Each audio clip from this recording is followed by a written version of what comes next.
لیکن ہمارے ہاں کیا ہوتا ہے، اکثر نوجوان غصے میں غلطی کرتے ہیں، تینوں اکٹھی طلاق دے دیتے ہیں، کہتے ہیں طلاق طلاق طلاق، اس طریقے کے الفاظ کہہ کے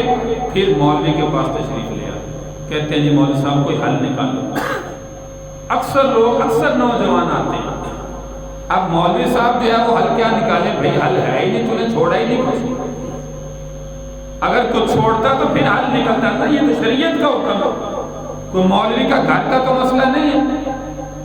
یا مفتی صاحب نے کوئی گھر میں تو اپنا مسئلہ نہیں بنایا، کوئی شریعت نافذ تو نہیں کی کہ وہ جو ہے وہ کسی نہ کسی طریقے سے اس کا حل نکال کے جو ہے وہ آپ کو کہہ دیں بھئی ٹھیک ہے ابھی حل ہے۔ تو یہ شریعت نے یاد رکھی کہ تین اکٹھی طلاق دینا جو ہے وہ منع کیا ہے، بلکہ علماء نے حرام فعل قرار دیا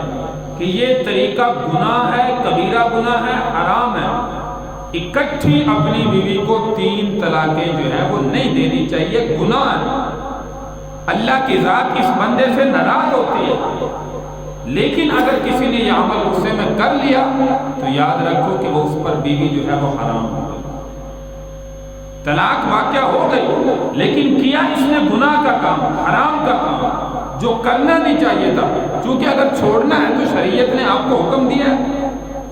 اللہ کا قرآن اعلان کر رہا فَإِمْسَاكٌ بِمَعْرُوفٍ أَوْ تَسْرِيحٌ بِإِحْسَانٍ، اچھے طریقے سے چھوڑنا چاہتا ہو اچھے طریقے سے چھوڑ دو، اور اگر واپس لانا چاہتے ہیں تو اچھے طریقے سے واپس لے آؤ۔ اور یہ صرف آپشن دو طلاق ہوتا ہے، الطلاق مرتان،